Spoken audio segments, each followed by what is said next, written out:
Romanos capítulo 1, versos 18 a 32.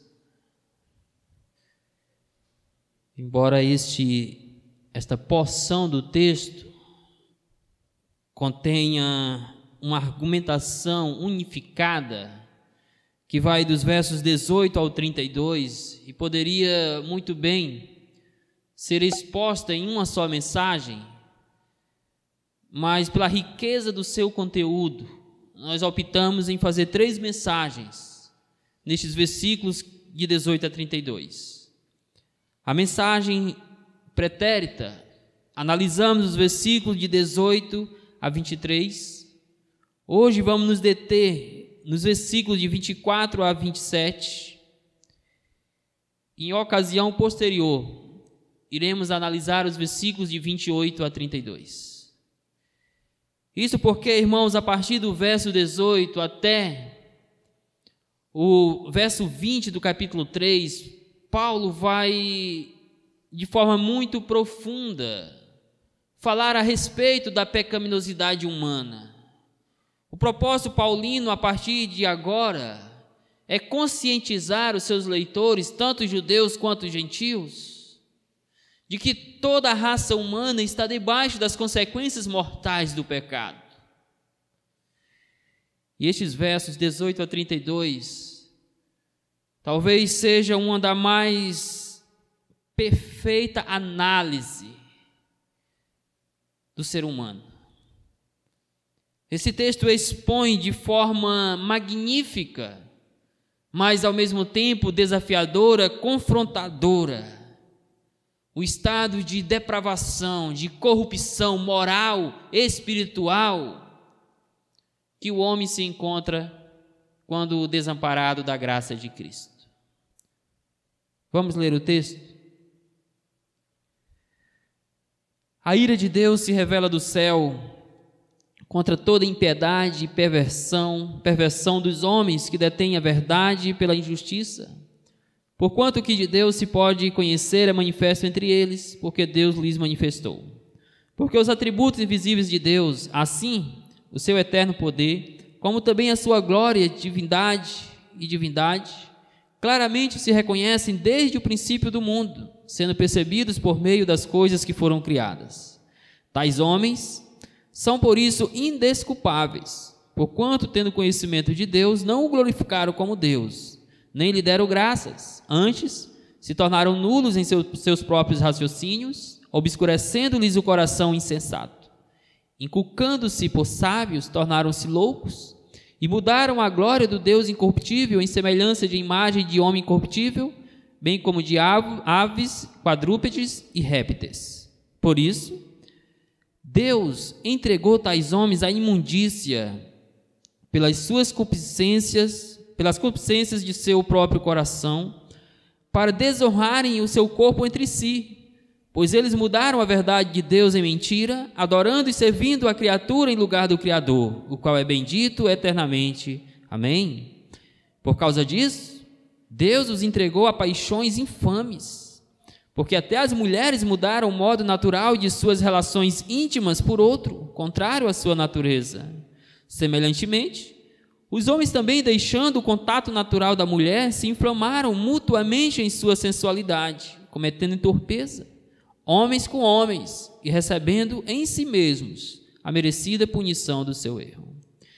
E por haverem desprezado o conhecimento de Deus, o próprio Deus os entregou a uma disposição mental reprovável, para praticarem coisas inconvenientes, cheios de toda injustiça, malícia, avareza e maldade, possuídos de inveja, homicídio, contenda, dolo e malignidade, sendo difamadores, caluniadores, aborrecidos de Deus, insolentes, soberbos, presunçosos, inventores de males, desobedientes aos pais, insensatos, pérfidos, sem afeição natural e sem misericórdia. Ora, conhecendo eles a sentença de Deus, de que são passíveis de morte os que tais coisas praticam, não somente as fazem, mas também aprovam os que assim procedem. Deus, que a tua graça esteja conosco neste momento. Nos instrua no poder do Espírito para falarmos da tua palavra. Em nome de Jesus. Amém. Meus irmãos, em continuidade à nossa exposição na carta aos Romanos, nós vamos analisar na noite de hoje os versículos que vão de 24 a 27, sendo esta então a nossa quinta mensagem. Ou, se contarmos a mensagem introdutória à carta aos Romanos, seria a nossa sexta.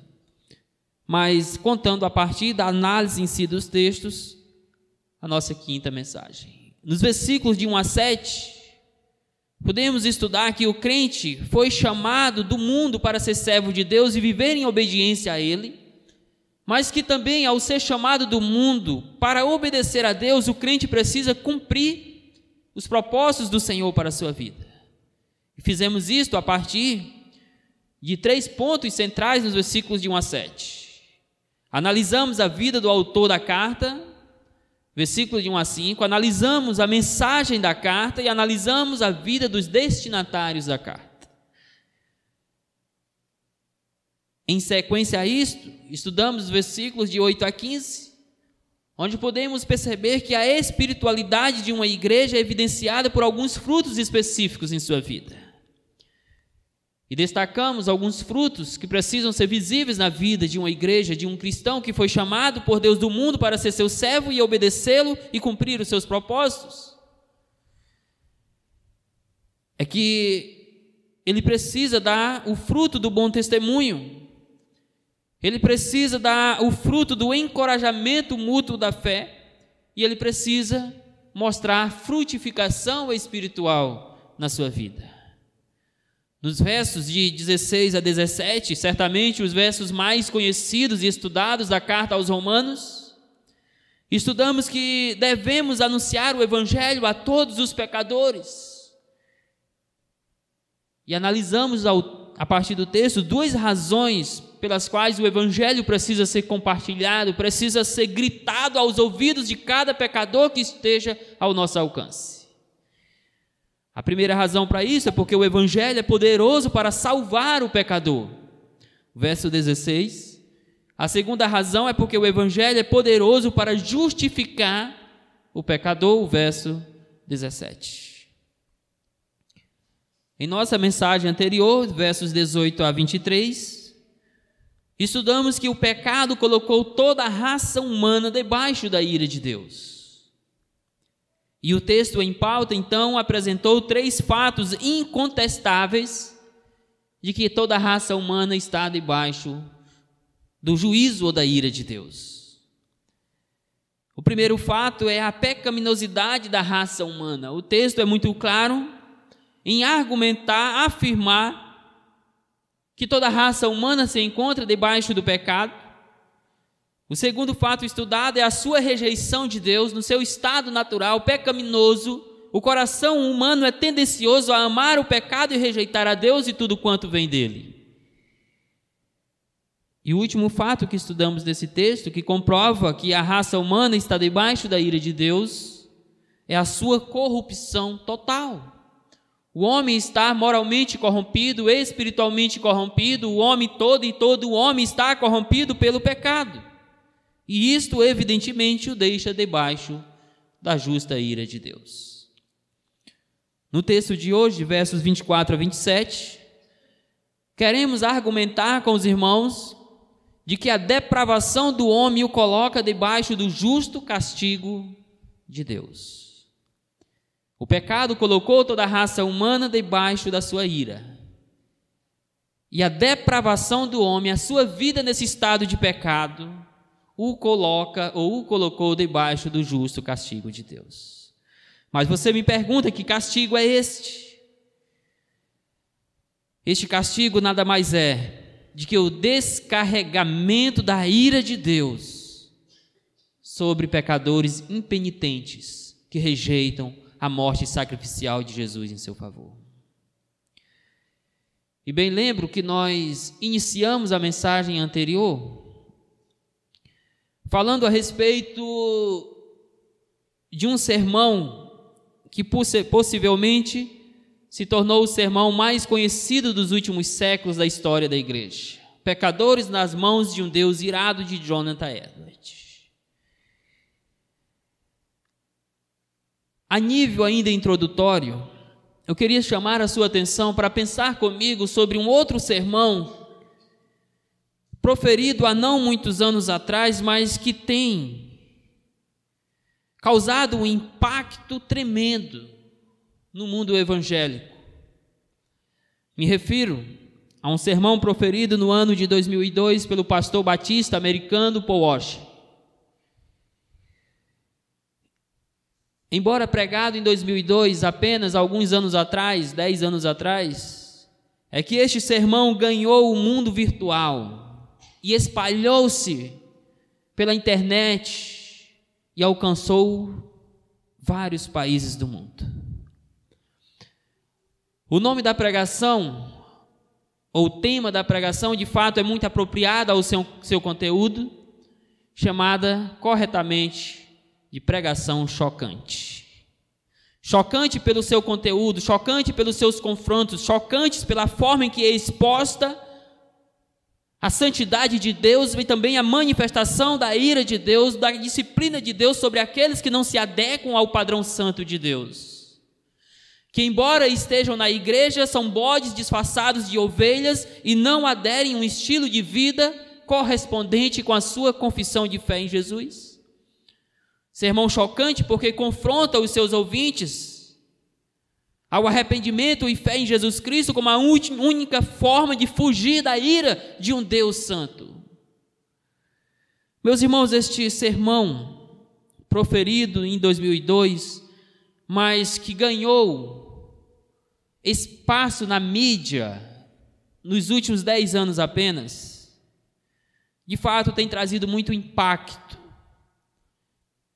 no evangelho dos nossos dias. E é claro, o impacto no evangelho, ou nos evangélicos que realmente querem adequar as suas vidas ao padrão divino, que estão preocupados com a punição de Deus, que não querem viver debaixo da ira justa de Deus.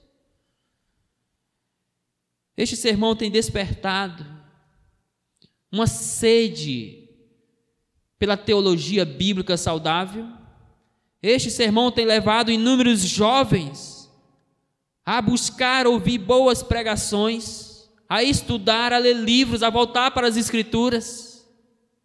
Esse sermão tem influenciado a vida de inúmeros pastores em todo o mundo. Por exemplo, o pastor Paulo Júnior colocou na mídia um curto vídeo em homenagem aos 10 anos que este sermão está sendo propagado no Brasil. E neste vídeo ele fala o quanto, não apenas este sermão, mas o ministério do pastor Paul Washer, porque ele tem outras pregações além dessa, ele tem uma pregação sobre oração que, se você ouvi-la, você vai chorar de vergonha do quanto você vai estar sendo confrontado com a palavra de Deus na sua vida de oração. E o pastor Paulo Júnior coloca o quanto ele foi influenciado por este sermão no seu ministério, pelos princípios da palavra de Deus ali. Pregação chocante. Não porque foi pregado pelo pastor Paul Washer, mas chocante pelo seu conteúdo, pela seriedade dos seus ensinos e pela vivacidade com que nos chama para olhar para a santidade de Deus, ao mesmo tempo que olhamos para o nosso próprio coração pecaminoso. Meus irmãos, nós precisamos de fato estar certos de que o nosso coração é um coração depravado, de que o pecado nos corrompeu como um todo. E precisamos então sim ouvir pregações chocantes, pregações impactantes que tragam as verdades de Deus para o nosso coração. Eu gostaria de, nesta noite, argumentar e provar para você, à luz das Escrituras, de que não apenas você, mas toda a raça humana no seu estado de depravação, de corrupção moral, espiritual, se encontra debaixo do justo juízo de Deus. Mas também gostaria de trazer uma mensagem de esperança para você, de mostrar a você que há uma válvula de escape da ira divina. E essa saída se encontra em você crer em Jesus Cristo de todo o seu coração, com arrependimento e fé para a salvação da sua vida. Porque caso contrário, você vai ter que lidar com o descarregamento da ira de Deus sobre você no juízo final. Vejamos então duas verdades que comprovam que o homem no seu estado depravado, no seu estado pecaminoso, está debaixo do justo juízo de Deus. A primeira verdade é que no seu estado de depravado, o homem é rejeitado por Deus. No seu estado de depravado, no seu estado de alguém que quer viver conforme a inclinação do seu coração carnal, o homem é absolutamente rejeitado por Deus. Vejamos isso nos versos de 24 a 25. E observe aí no verso 24, que ele vai afirmar que Deus entregou o homem ou a raça humana aos seus próprios pecados. Por isso, Deus entregou tais homens à imundícia, pelas concupiscências de seu próprio coração, para desonrarem o seu corpo entre si. Meus queridos irmãos, nada mais horrível para a vida de um pecador do que ser rejeitado por Deus. Do que Deus deixar o homem entregue aos seus próprios pecados. Deixe-me ilustrar isso com algo que li recentemente. Numa ilustração a um determinado assunto que falava sobre pecado,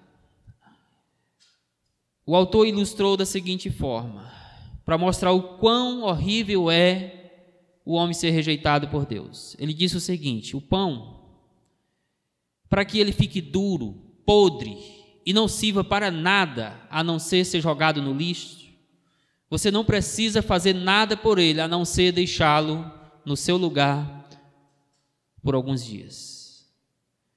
E de fato, por experiência, eu creio que todos nós em algum momento tivemos sobras de pães em casa e ficaram ali guardados por alguns dias, ou por displicências nossas, ou porque não os queríamos comer, e depois ficou lá e passou dias, e quando você foi lá, ele já estava duro, ele já estava mofo, ele já estava apodrecido, e você não fez nada a não ser deixá-lo lá no seu estado.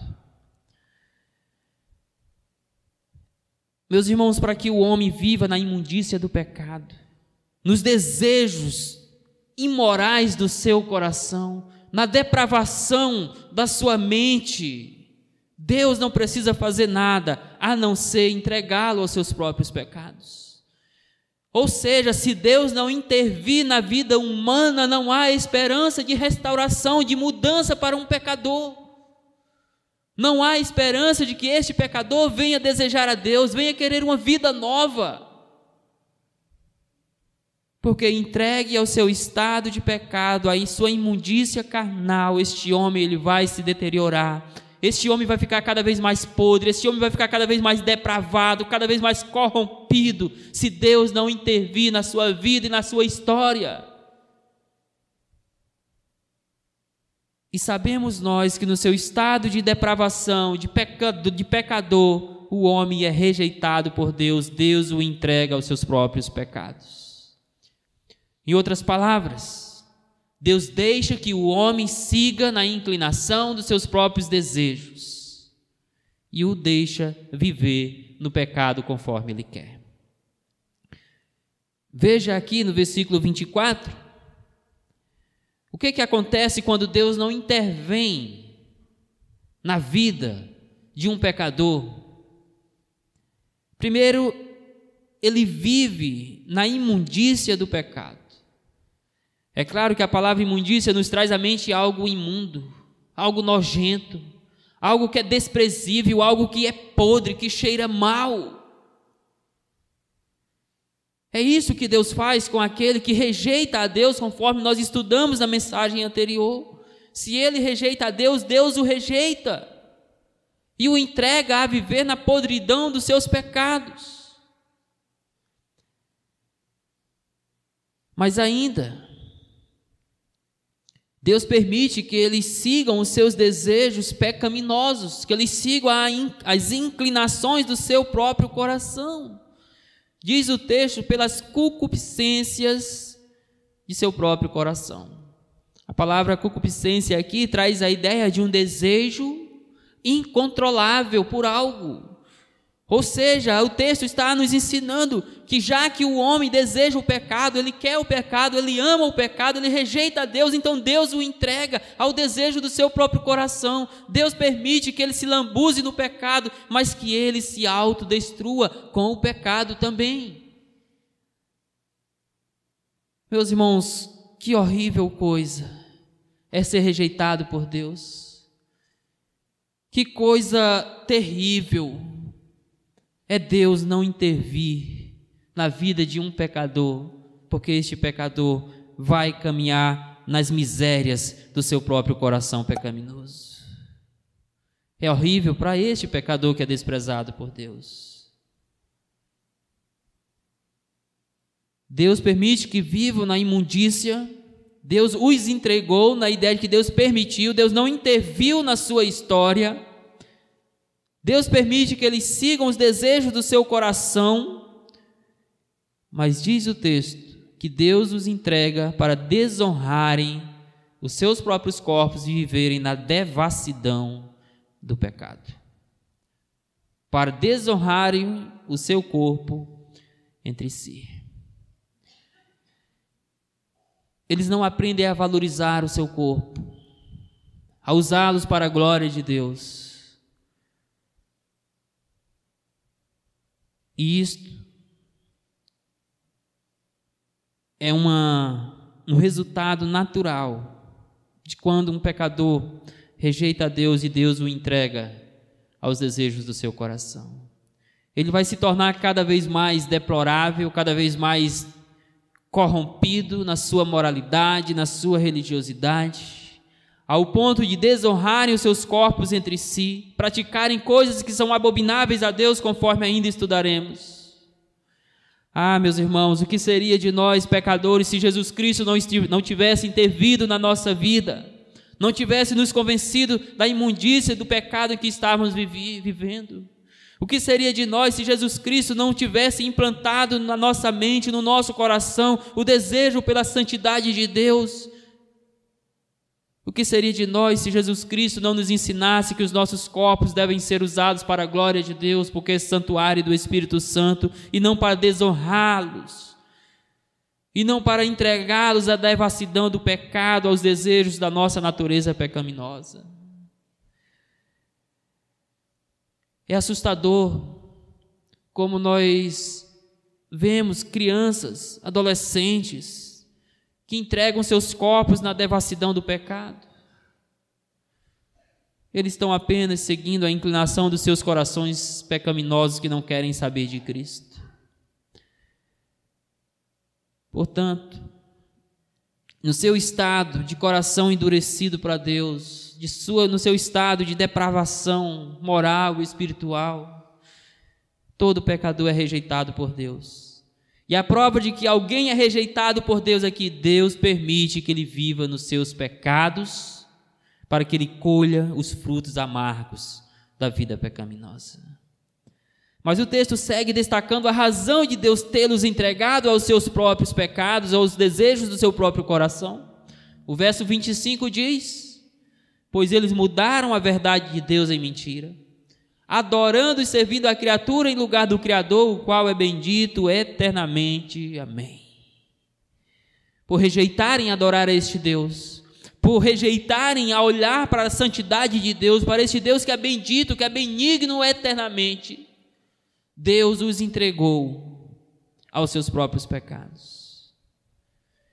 E veja aqui mais algumas coisas que acontecem quando Deus faz isso. Primeiro, eles trocam a verdade pela mentira. Por que Deus os rejeita? Por que Deus os entregou aos seus próprios pecados, aos seus desejos pecaminosos? O versículo 25 diz o porquê disto. E pelo menos 3 motivos podem ser vistos aqui de porquê Deus faz isso. Primeiro, porque estes pecadores depravados trocam a verdade pela mentira. Eles mudaram a verdade de Deus em mentira.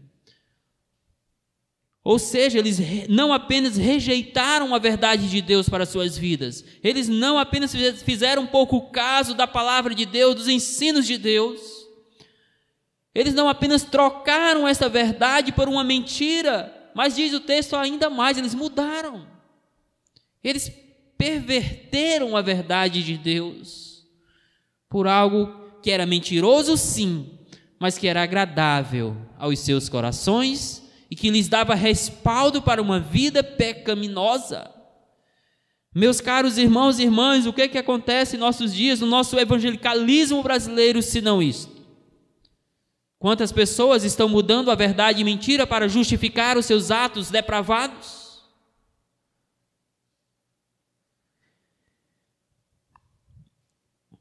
Por fazerem isto, por perverterem a verdade de Deus em favor da mentira, para querer justificar os seus pecados, Deus permite que estes pecadores caminhem no pecado para que eles um dia tenham que lidar com o juízo divino. Mas eis outra razão: eles rejeitam a adorar e servir a Deus. Nós, como seres humanos, como a obra-prima da criação divina, fomos criados para adorar. E fomos criados para adorar a um Deus perfeito, a um Deus santo, a um Deus bom. No entanto, o pecado, ao seu tempo, nos impediu de adorar a Deus na beleza da sua santidade e em conformidade com os propósitos divinos. E a partir de então,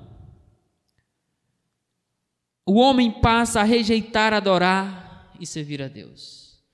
O que aconteceu lá no jardim do Éden, logo que o pecado adentrou o mundo? É registrado no texto de Gênesis que Deus mantinha uma comunhão íntima, profunda com Adão e Eva, que no virar da tarde, ou seja, no final de todo dia, Deus ia ao jardim do Éden para ter comunhão com Adão e Eva. Mas tão logo o pecado entrou no mundo, em certa ocasião Deus faz aquilo que rotineiramente fazia, e quando chama as suas criaturas para adorá-los como todos os dias, diz o texto que eles se esconderam de Deus. A adoração foi corrompida naquele momento, a espiritualidade foi destruída, o pecado entrou nos seus corações e os impediu de adorar e servir a Deus conforme os propósitos que foram criados. Mas, meus irmãos, ao seu tempo, Deus enviou Jesus Cristo ao mundo. E Jesus Cristo vem para reverter as obras do pecado em nossas vidas. Jesus Cristo vem para nos adequar a sermos verdadeiros adoradores a Deus e adorá-lo em espírito e em verdade, conforme Jesus ensina para a mulher samaritana. Mas quando este coração pecaminoso, carnal, depravado, rejeita adorar e servir a Deus conforme Deus quer, o Senhor o entrega aos desejos carnais do seu coração.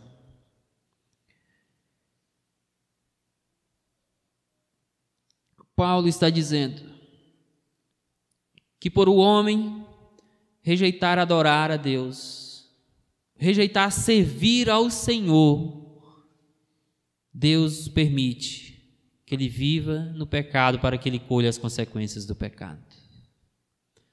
Conforme diz o texto, adorando e servindo a criatura em lugar do Criador. E eis aqui a terceira razão, então, eles vivem Eles são rejeitados por Deus porque eles vivem na idolatria dos seus corações. Eles trocam a glória do Deus incorruptível por deuses corruptíveis feitos por mãos humanas. Eles rejeitam servir ao Criador, adorar ao Criador para adorar coisas que foram criadas.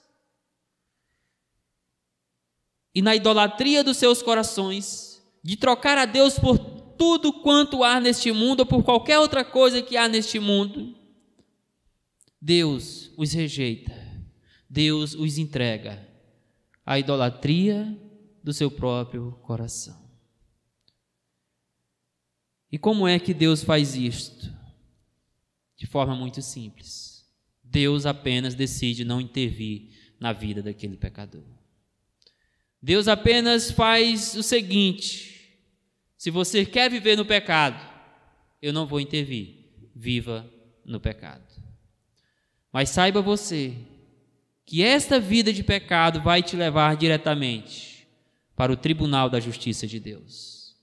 E lá você vai ter que lidar com a ira justa de Deus. Portanto, não há dúvidas à luz das Escrituras que a depravação do homem, o seu estado de pecado, o coloca debaixo do justo castigo de Deus. E a primeira verdade que já estudamos que comprova este fato é que no seu estado de depravado o homem é rejeitado por Deus. Deus não intervém na história daqueles que querem viver nos seus pecados e rejeitando a Cristo continuamente. A segunda verdade é que no seu estado de depravado o homem é punido por Deus. Se ele é rejeitado, consequentemente, segue-se o juízo de Deus sobre a sua vida. Versos 26 e 27, onde inicialmente podemos ver que por causa de seus pecados, Deus permite que o homem viva de forma desprezível. Na verdade, irmãos, o texto está mostrando o estado progressivo da imoralidade do homem, da depravação do homem quando ele é rejeitado por Deus. Deus o entrega aos seus pecados, mas Deus assim mostra que eles estão num estado de vida desprezível a Ele. Verso 26, por causa disso, por causa de quê? Por quererem viver na consciência dos seus corações, por trocarem a verdade pela mentira, ou perverterem a mudar a verdade em favor da mentira, por rejeitar, adorar e servir a Deus, por viverem na idolatria do seu coração, que nada mais é do que o sinal da rejeição de Deus. Por causa de tudo isto, Deus os entregou a paixões infames, que logo mais vai ser descrita, irmãos. As paixões aqui descreve a carnalidade da vida humana, descreve os nossos desejos pecaminosos. E a palavra infame nos faz pensar numa forma de vida desprezível, nos faz pensar no homem no seu clímax da corrupção moral diante de Deus e dos homens. Deus os entrega a viverem desta forma. Meus irmãos, quando Deus não intervém na vida de um pecador, o que Ele está fazendo é deixando este homem viver entregue aos seus próprios pecados.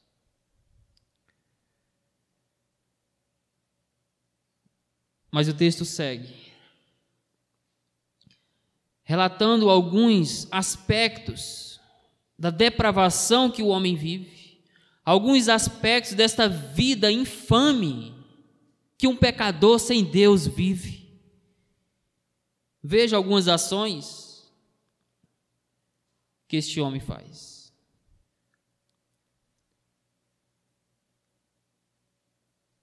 Porque até as mulheres mudaram o modo natural de suas relações íntimas por outro, contrário à natureza. Semelhantemente, os homens também deixando o contato natural da mulher, se inflamaram mutuamente em sua sensualidade, cometendo torpeza, homens com homens. No olhar divino, o homem chegou ao clímax da sua corrupção aqui, porque se entregaram às suas paixões infames, e as suas paixões infames os levaram ao estado mais deplorável possível, onde eles perverteram não apenas a sua moralidade, mas os princípios de Deus para o ser humano. Veja aqui algumas coisas que acontecem neste versículo 26 e 27, que mostra o quanto o homem é um ser moralmente depravado. E por causa de seu estado de depravação, ele não apenas está, mas ele merece ser punido por Deus. Primeiro, o que é que eles fazem? Corrompem os princípios da sexualidade instituídos por Deus. Deus criou o homem e a mulher com propósitos santos. Deus instituiu o casamento com propósitos santos. Deus instituiu o princípio da sexualidade com propósito santo para ser desfrutado no casamento, tão somente, e não poderia ser de outra forma, entre um homem e uma mulher.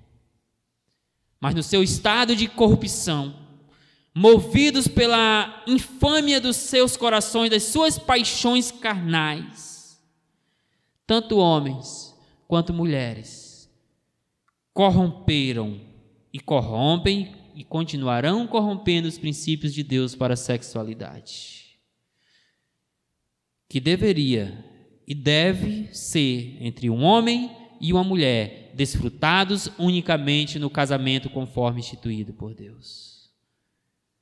Mas o texto diz que as mulheres mudaram o modo natural de suas relações íntimas por outro, contrário à natureza, ou seja, mulheres passaram a relacionar-se sexualmente entre si. E isto é uma violação dos princípios divinos para o sexo. Mas também os homens corromperam o princípio divino para o sexo, passando a ter relações entre eles próprios. E certamente isto é algo desprezível por Deus. Meus irmãos, louvado seja Deus, porque eu sei que não há ninguém entre nós aqui nesta noite que tenha chegado ao clímax dessa corrupção e perversão dos princípios de Deus para o sexo. Mas será se você não está pervertendo os princípios de Deus para a sexualidade de outras formas? Sexo antes do casamento, práticas sexuais no casamento que não são toleradas por Deus, desejos sensuais que são proibidos por Deus. Não aponte o dedo para os outros apenas. Tenha cuidado com aquilo que Deus instituiu de forma santa e que deve ser desfrutada de forma santa, que é o sexo, dentro e unicamente dentro do casamento, e tão somente não poderia ser diferente entre um homem e uma mulher. Mas nesse seu avanço de corrupção, eles vivem entregues à sensualidade do pecado. Se inflamaram mutuamente em sua sensualidade, cometendo torpeza, homens com homens, ou no caso das mulheres, mulheres com mulheres. Viver entregues à sensualidade é viver entregue aos desejos do pecado, a corrupção moral que o pecado trouxe. E como que alguém que vive nesta forma não receberia de fato a justa punição de Deus? Como que alguém que rejeita adorar a Deus, que rejeita os princípios de Deus para a sua vida, para o sexo, para o casamento, para a sua espiritualidade, não enfrentaria o juízo de Deus por viver na sensualidade do seu coração.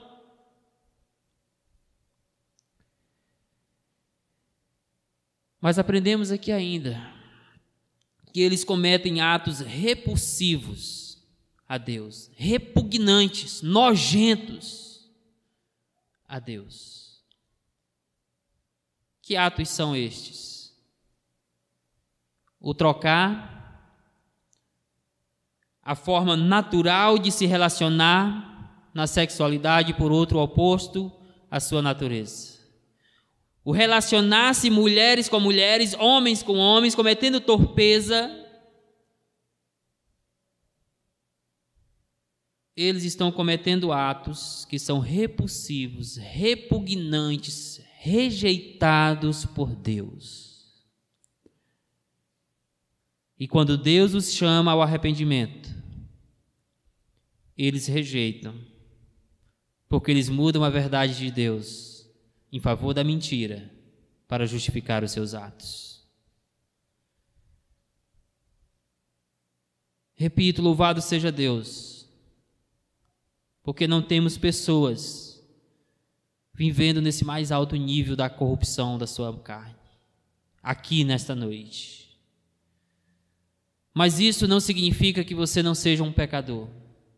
Isso não significa que você não seja tão depravado, tão mau, quanto estas pessoas que o texto descreve.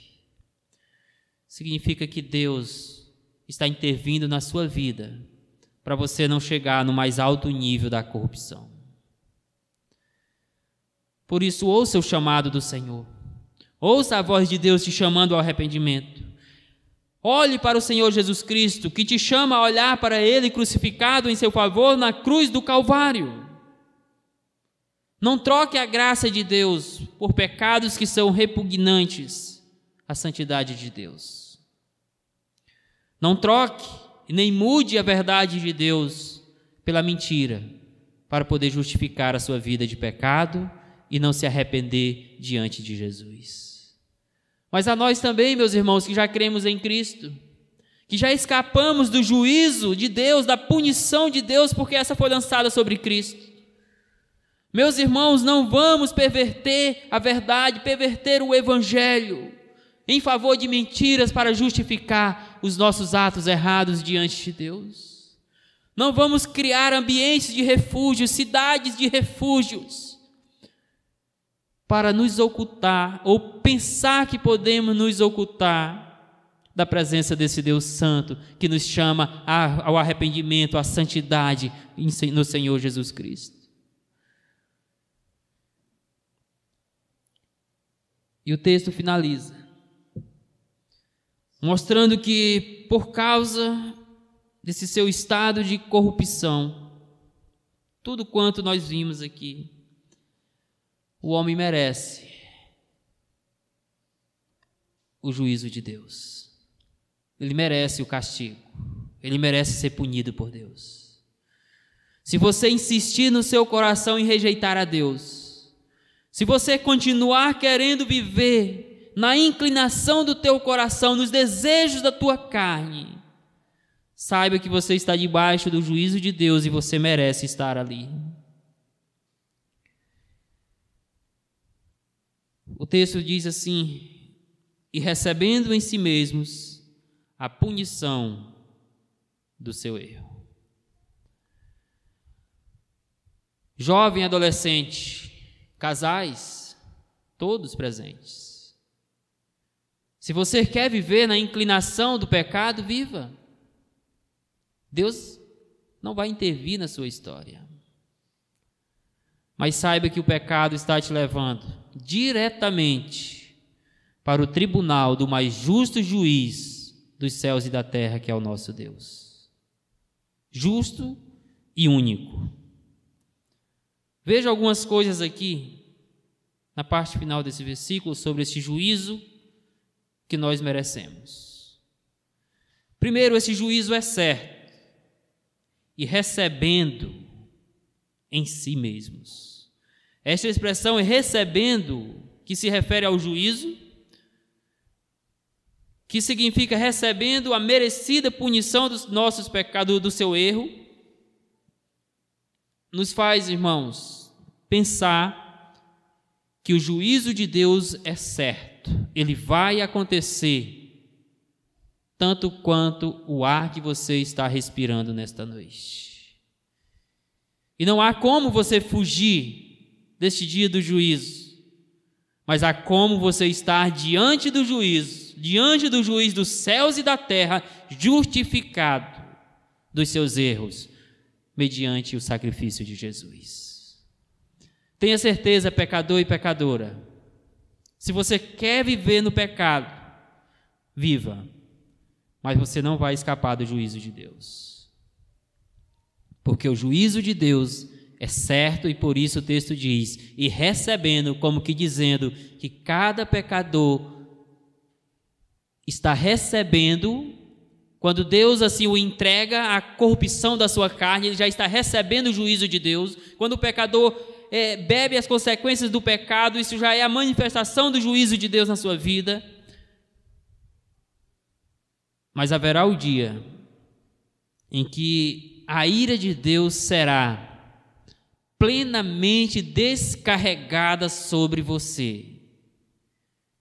E este é o dia do juízo, quando todo joelho vai se dobrar diante de Deus, e como disse o pastor Paul Walsh, nem que para isso Deus tenha que quebrá-lo, e cada pecador vai prestar conta da sua vida a Deus. Naquele dia, se você não estiver amparado pela justiça de Cristo, se você não estiver, como diz o profeta Isaías, revestido com o manto da justiça de Jesus, você vai receber sobre si a punição, a ira santa de Deus na sua vida. O juízo de Deus é certo. Ele vai vir sobre toda a raça humana. Audiências humanas são marcadas e desmarcadas, canceladas, adiadas. Mas não é assim com o juízo de Deus. Ele não pode ser desmarcado, ele não pode ser cancelado, ele não pode ser adiado. Ele será no tempo certo e vai acontecer sobre todos nós. Uma segunda coisa a ser dita sobre o juízo é que ele será aplicado de forma pessoal. O pai não vai responder pelo filho, o filho não vai responder pelo pai. Cada um vai prestar conta da sua vida, cada um vai prestar conta da sua forma de ter vivido neste mundo a Deus, e vai receber o juízo de forma pessoal, irmãos. O texto diz, recebendo em si mesmos. Eu não vou receber o juízo no lugar das minhas filhas. A minha esposa não vai ser punida no meu lugar. Cada pecador vai estar diante de Deus, e de forma direta e pessoal vai ter que lidar com a justiça divina. Da mesma forma que a salvação se dá de forma única e pessoal para um pecador, também será no dia do juízo de Deus. Por isso, não pense que vir à igreja vai te livrar do juízo de Deus porque você fez parte de uma igreja. Não pense que porque você é filho de crente, você vai ter privilégios no dia do juízo. Não pense que porque você realiza boas obras, porque você andou coletivamente com um povo santo, você vai se livrar do juízo de Deus. Ele vai ser aplicado de forma pessoal. Mas há uma forma em que você pode sim se livrar desse juízo de Deus que pesa sobre você, que de forma pessoal será lançado sobre a sua vida. É crendo em Jesus. Porque Jesus também de forma pessoal teve que lidar com a ira divina, teve que receber em si mesmo o castigo que nos traz a paz, conforme diz o profeta Isaías.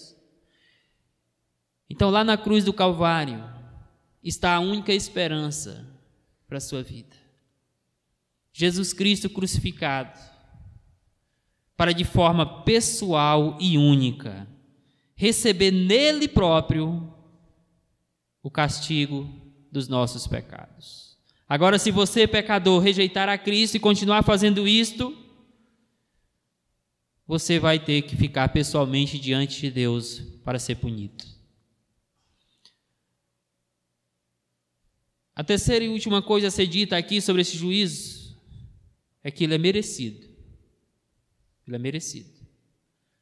O texto diz, recebendo em si mesmos a merecida punição do seu erro. Na verdade, nós não merecemos nada que venha de Deus, a não ser a ira dele. Nada. Mas este Deus é tão grande em amor, é tão rico em misericórdia, que Ele não nos dá aquilo que merecemos, mas aquilo que precisamos, que é a salvação em Jesus Cristo. Mas se você rejeitar esta salvação, você vai ficar não com aquilo que você precisa, mas com o que você merece, que é a punição que vem de Deus. O que é que você prefere para a sua vida? Salvação ou punição? Castigo ou perdão? Porque em todas as formas saiba que você merece ser castigado por Deus. E se Ele nesta noite te dá uma oportunidade de ser absolvido desse estado de punição, não é porque você merece ser absolvido, mas é porque Jesus Cristo morreu para ser punido no seu lugar. Ah, meus caros irmãos e irmãs, quão urgente precisamos confiar tão somente no sacrifício de Jesus. Quão necessário é louvarmos a Deus, engrandecermos a Deus, que puniu o seu próprio Filho por causa dos nossos erros lá na cruz do Calvário. E para você, pecador, que ainda não creu em Jesus Cristo, você tem uma urgente necessidade, a necessidade de crer em Jesus, para sair de debaixo da punição do teu erro, dos teus pecados. Porque não há dúvidas, o homem no seu estado de depravação, no seu estado pecaminoso, entregue à imoralidade da sua carne, ele está debaixo do justo castigo de Deus.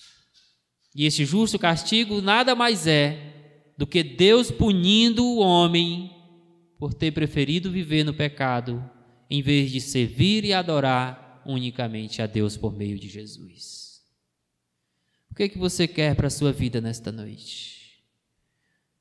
Como que você quer estar diante do tribunal de Deus? Vestido pela justiça de Cristo ou expostos diante do tribunal divino pela imundícia dos teus próprios pecados?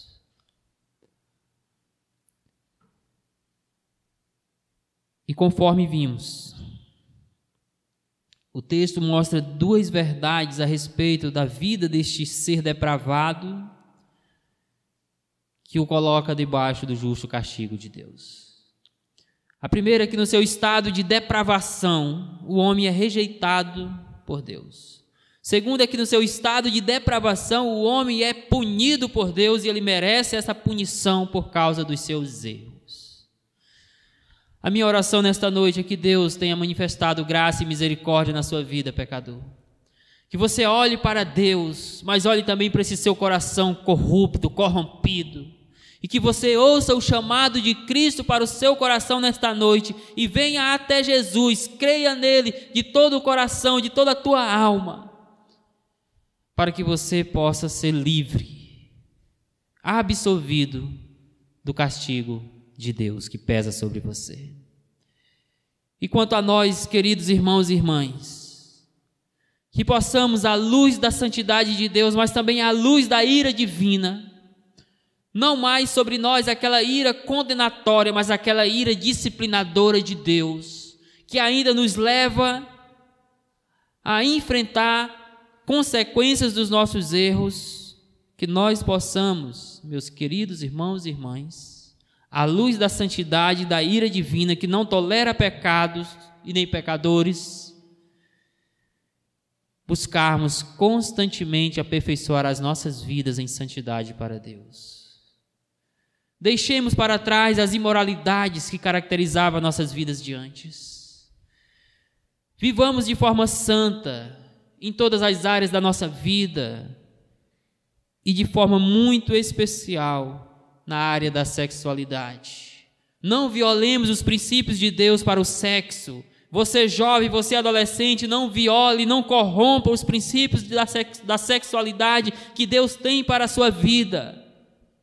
Guarde-se para o casamento, viva o casamento conforme instituído por Deus, com um homem de Deus, com uma mulher de Deus. Porque caso contrário, você pode também ter que lidar com a justa punição do seu erro. Que Deus nos abençoe em nome de Jesus. E aí, espero que você tenha gostado desse vídeo que você acabou de assistir. Não se esqueça de dar seu joinha, seu like, compartilhar esse vídeo e se inscrever no nosso canal e ativar o sininho.